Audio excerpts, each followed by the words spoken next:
Bonjour à tous et à toutes, écoutez, je suis ravi de vous retrouver pour cette nouvelle vidéo où nous allons voir ensemble comment rendre vos photos plus intéressantes en utilisant quelques techniques de cadrage simples. On se retrouve tout de suite après ça.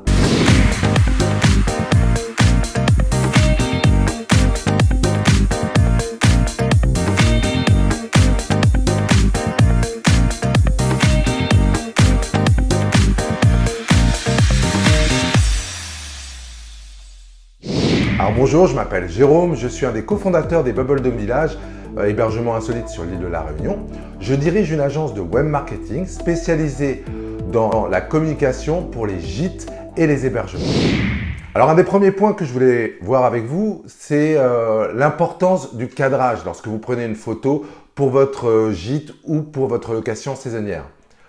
Donc il y a quelques règles à respecter, donc je vais vous les énumérer une à une.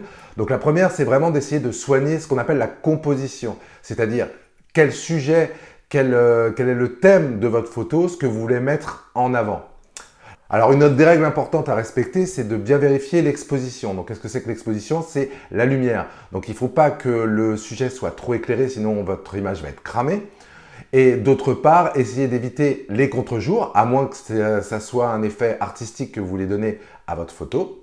Alors pour ceux qui possèdent un appareil réflexe et qui ne prendraient pas leur photo avec un portable, il y a un autre paramètre à vérifier, c'est la vitesse d'obturation. Donc essayez qu'elle soit suffisamment rapide afin de ne pas avoir des problèmes de netteté lors de la prise de votre photo. Alors le dernier conseil général que je vous donnerai, c'est d'essayer plutôt d'utiliser un grand angle. Alors on va commencer tout de suite par la première règle, donc ce qui s'appelle la règle des tiers. Alors en quoi ça consiste? C'est de diviser votre photo en 3 parties, donc 3 parties verticales et horizontales. À chaque intersection, vous allez avoir ce qu'on appelle un point de force. Donc essayez tant bien que mal de positionner votre sujet, ce que vous voulez mettre en avant, sur ces points de force. Donc je vais vous montrer quelques exemples qui s'appliquent à un paysage ou à une photo d'un sujet comme vous le voyez actuellement sur l'écran. Alors le deuxième petit conseil, c'est d'essayer de ne pas forcément mettre votre sujet au centre. Essayez de le décaler sur la gauche, décaler sur la droite et vous allez voir que votre photo va prendre tout de suite une autre ampleur, en tous les cas un autre effet. Alors le troisième conseil, c'est aussi d'essayer de ne pas mettre trop de vide dans votre photo. Donc si vous prenez une photo de paysage ou la photo mettons, de votre maison, voyez qu'en premier plan, ça ne soit pas trop vide et essayez de bien remplir l'image avec le sujet, avec ce que vous voulez mettre en avant. Alors l'autre conseil que je pourrais vous donner, c'est essayer de ne pas cadrer à hauteur d'homme. Puisque là, je veux dire, c'est le réflexe de toute personne qui a un appareil photo qui n'est pas habitué à prendre des photos, il va photographier comme ça. Donc moi, je vous invite vraiment à essayer de changer l'angle de vue afin d'améliorer la perspective de votre photo. Donc une des techniques toutes simples que vous pouvez appliquer, c'est de prendre des photos à hauteur du sol. Et vous allez voir qu'en termes de rendu, on verra ça dans la deuxième partie de cette vidéo, ça va donner quelque chose de complètement différent.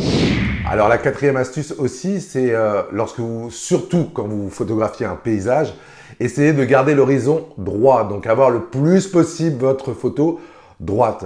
Maintenant, si vous voulez faire une photo un petit peu artistique ou un petit peu décalée sur le côté, dans ces cas-là, n'hésitez pas à vraiment décaler, mettons un angle de plus de 45 degrés pour montrer que c'est une vraie volonté artistique et que c'est pas simplement une erreur de cadrage. Une autre astuce, un autre conseil simple, qui paraît évident, mais essayez de ne pas couper votre sujet. Si vous photographiez un personnage, lui coupez pas la tête, à moins que ça soit voulu et que vous vouliez mettre en avant, mettons, quelque chose qui tient dans les mains. Mais autrement, la règle générale, c'est d'essayer de garder votre sujet en entier lors de votre cadrage. Alors, un autre type de photo aussi où je peux vous donner quelques conseils, c'est si vous photographiez donc, un sujet en mouvement, ou si vous photographiez une personne qui regarde au loin. Donc essayez de laisser une distance entre le regard de façon à ce qu'il y ait une perspective. Parce que si vous cadrez simplement sur le regard, ça va poser une interrogation. Alors que si vous décalez légèrement votre photo, ça va donner envie de voir et on se pose la question, qu'est-ce que le personnage essaye de regarder? Et pareil pour un objet qui est en mouvement, laissez un petit peu d'espace devant cet objet. Donc au niveau du cadrage, un autre petit truc sympa à faire, c'est de créer un cadre dans le cadre. Donc je m'explique. Par exemple, vous photographiez un paysage, la mer, comme vous allez voir dans cet exemple, eh bien, essayez de vous mettre derrière un rocher et d'essayer de créer un cadre dans la cadre. Vous pouvez vous servir aussi d'une fenêtre. Et là aussi, ça donne un petit effet artistique à votre photo. Alors, l'utilisation d'un premier plan, c'est quelque chose que moi j'utilise souvent dans le cadrage. Pourquoi? Parce que ça pose une ambiance. Donc, ce premier plan, alors tout dépend du type d'appareil que vous utilisez. Si vous utilisez un appareil réflexe, donc où vous pouvez changer la valeur focale, donc dans ces cas-là, vous pouvez avoir un premier plan soit net et l'arrière flou, comme on verra dans les exemples, ou l'inverse, avoir le premier plan flou et le fond net.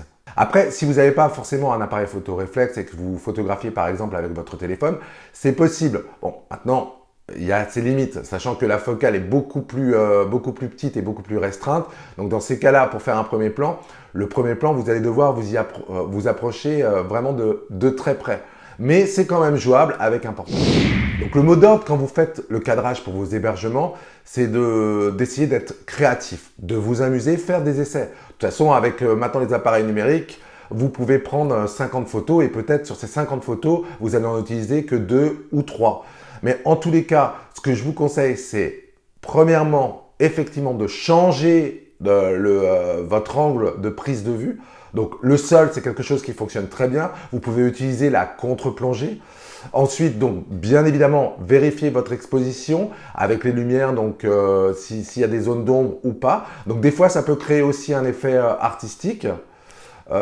D'utiliser un premier plan qui est sombre et ça met en avant l'arrière-plan qui est bien exposé. Alors dans cette deuxième partie, j'aimerais vous montrer quelques exemples d'applications sur tous les points que je vous ai énumérés juste avant. Alors là, c'est des exemples de photographie pour un gîte. Donc vous voyez là sur cette photo, le cadrage est plutôt en contre-plongée, donc vers le bas. Et avec un premier plan, donc vous en avez d'autres. L'appareil, là on est un peu plus à hauteur d'homme, mais toujours l'utilisation d'un premier plan. Donc là le parti pris, c'est que l'image dans son ensemble soit nette. Alors là, au niveau du cadrage, je ne vous en ai pas trop parlé dans la première partie, mais vous avez aussi la possibilité de cadrer au format portrait. Donc ça peut être utile notamment sur les publications Facebook, de façon à donner un effet assez sympa lors du rendu de la publication. Alors là, exemple typique, vous avez à photographier une piscine. Donc ça, c'est la photo bateau où vous prenez la piscine à hauteur d'homme, sans trop de premier plan, sans faire trop attention à la lumière. Donc là, sur la même piscine, déjà, lorsque vous mettez un sujet en première partie, donc là, ça va être le transat, déjà, ça donne autre chose. Attention, si vous remarquez bien, on voit l'ombre. Donc, essayez de refaire la photo, de bien repérer ça et de vous décaler légèrement de façon à ce que l'ombre n'apparaisse pas sur la photo. Donc là, vous pouvez utiliser un sujet. Donc là, ce sont des photos prises au sol. Et là, de la photo un peu plus artistique. Donc ça s'adresse aux gens qui travaillent avec un appareil photo réflexe. Où là, dans ces cas-là, vous faites un premier plan avec votre sujet net et l'arrière-plan flou. Donc là, on passe sur des photos de salon. Donc ça apparaît, là, c'est une photo de salon totalement basique, prise à hauteur d'homme. Donc là, déjà, en changeant la perspective, en mettant la table en premier plan, ça donne un autre effet. Ensuite, on passe aux des photos de chambre. Donc ça, une photo de chambre standard, vous n'avez pas du tout travaillé la lumière, prise brute de brute. Et là, en ajoutant un premier plan, vous pouvez commencer à faire quelques photos artistiques. Donc lorsque vous présentez une chambre, écoutez, c'est important de mélanger un petit peu toutes ces photos. Avoir des photos qui sont un peu plus dites artistiques et d'autres photos plus générales pour vraiment présenter l'ambiance générale de la chambre. Alors là, on passe à autre chose, c'est si mettons vous avez une salle de jeu, comment la mettre en avant? Donc là, en termes d'exposition, je dirais qu'elle est pas trop mal puisque vous avez la lumière qui est pratiquement derrière vous. Mais par contre, vous voyez, si vous utilisez un bon moment de la journée, donc là, le coucher du soleil avec les reflets de la lumière et en mettant un sujet en premier plan, là, tout de suite, ça donne une ambiance beaucoup plus chaleureuse. Alors, de nuit. La photo de nuit, je ne l'ai pas trop abordée. Donc, je voulais juste m'arrêter sur ce point-là. Donc, sur la photo de nuit, si vous avez des photos de nuit à prendre, donc essayez plutôt de photographier sur pied parce que ça vous évitera, puisque là, l'objectif va être obligé d'ouvrir beaucoup plus. Donc, vous risquez d'avoir du flou. Donc, sur pied, vous n'aurez pas ce problème, que ce soit avec un portable ou que ce soit avec un appareil photo réflexe. Et la meilleure heure pour filmer de nuit, c'est au coucher du soleil. Vous avez entre le coucher du soleil et le début de la nuit, une demi-heure vraiment où la lumière est extra. Parce que vous avez encore un petit peu de lumière naturelle et vous pouvez jouer avec les lumières artificielles. Et c'est ce qui donne ce type de photo qui n'a pas été retouché. Vous voyez que le ciel ressort vachement en bleu et ça donne tout de suite un effet très très sympa. Cette vidéo est maintenant terminée. J'espère que ça vous a donné envie de sortir avec votre smartphone ou votre appareil photo pour prendre des photos. N'hésitez pas à m'envoyer vos photos, je vous dirai ce que j'en pense, ou à poser vos questions dans la partie commentaires, à vous abonner. Et je vous dis à très bientôt pour de prochaines vidéos.